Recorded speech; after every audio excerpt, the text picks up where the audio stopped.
Welcome back to Level-Headed Gamer. My name is Joseph, your gaming source for gaming news, discussions, impressions, and reviews. Today I want to talk about E3 2021 and sort of predictions what's going to happen. Now, a lot of people talked about rumors and leaks and things that might come out, but I want to do something a little different on this video and talk about what I think needs to happen for this to be, first of all, an exciting year and advantageous year for Microsoft, Sony, and Nintendo, and a couple of other games as well. Let's jump right into it without wasting any more time. Starting with Microsoft, I think Microsoft really needs to dominate this E3 because I don't think they've been doing very well for the past couple of years. I know it might sound controversial saying that, but they've made a lot of promises with not a lot to show for it. They showed a bunch of trailers that were CG or gameplay barely here and there, a lot of indie games. We don't have any release dates for anything. So we've just been getting promises of high quality games coming in the future, but no concrete details. Now we know Microsoft has bought up a bunch of companies like Bethesda, Obsidian, Exile, among other publishers, so we know they're developing a bunch of games, but I think it is time where they really need to come out swinging and just kicking everybody and showing Starfield, Fable, showing Halo how much they've improved and how much better it's gonna play.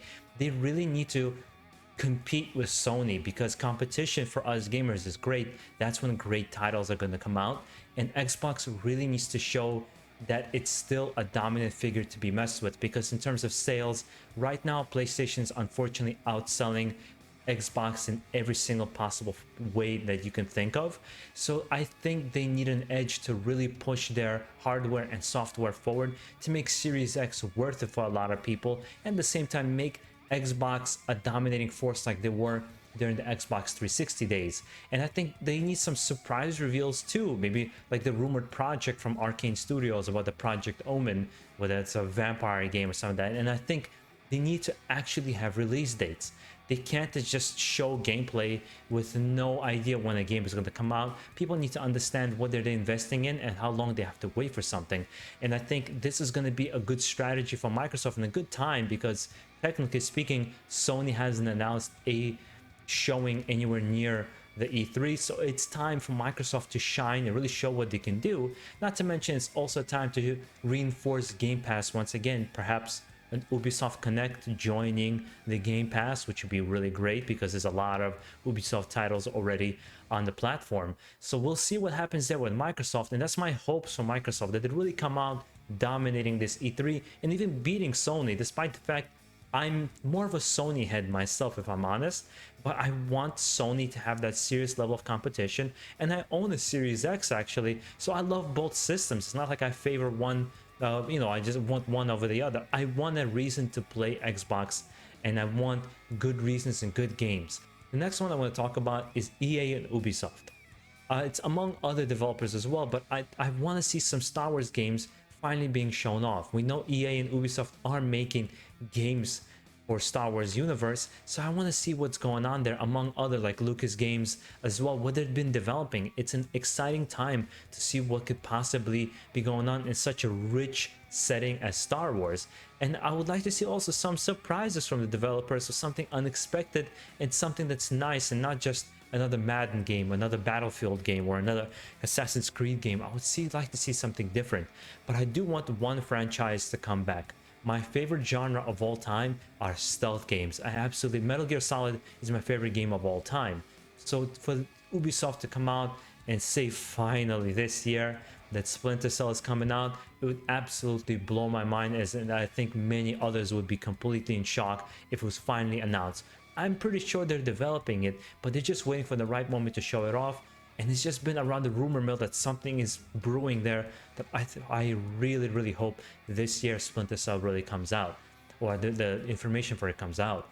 And the next thing I want to talk about is the Nintendo Pro, right? There's been quite a few leaks hinting at that Nintendo Pro is a real thing. And I gotta say, in my opinion, just announcing Nintendo Pro is not enough. Okay, so let's say it can play 1080p in handheld and 4K resolution on the big screen. So what?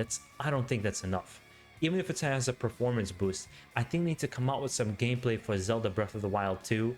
They need to show off some Metroid 4, perhaps some surprises, or like the rumor of a new Donkey Kong game being developed by the same developers behind Mario Odyssey. So something like that to really, for Nintendo to come out, and despite the fact that they don't really compete with Microsoft and Sony, they're doing their own thing on the side, this would really put them on the grand stage and tell everybody, hey guys, we are the big guys here. We're here to kind of, we're the showstoppers, so to say, and that'd be really cool to see from Nintendo really come out with that kind of power. But the last thing, I think Sony is just being a little sneaky.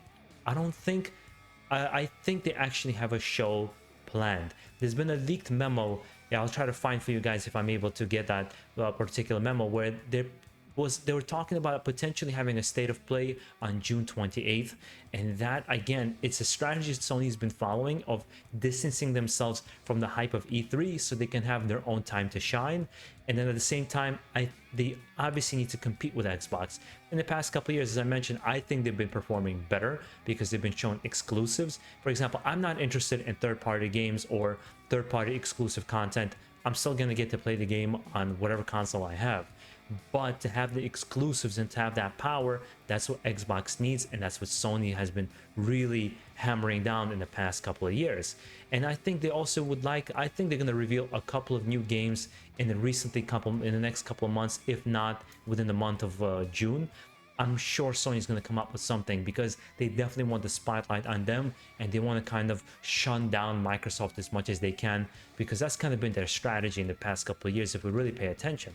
And that's what I really hope from this E3. I mean, there's a lot more developers on this stage. There's going to be Deep Silver, there's going to be Capcom, there's going to be everybody here showing off their games, and I'm going to be all for it and covering it. But generally, that's what I want. I want to see competition from Microsoft. I want to see Star Wars games. I want to see EA and Ubisoft do something different for once. Jesus Christ.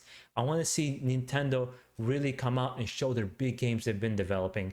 And of course, I want Sony to come out and show what they got here as well. I would like to know from you guys, what are you expecting for E3? What would you like to see in this E3? Is there any particular game you're excited about the most, except perhaps Elden Ring? I know a lot of people are excited for that one.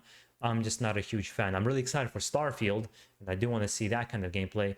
I'm more excited for what Arcane is working on as well. But let me know down below in the comments, what has you really excited for E3, and which shows are you going to be watching overall? Let me know down below in the comments. If you enjoy this kind of content, make sure you subscribe to the channel. As I mentioned before, we'll be covering various video game news, leaks, rumors, discussions, the whole thing. And I'll do impressions and reviews of games as well as I get my hands on them.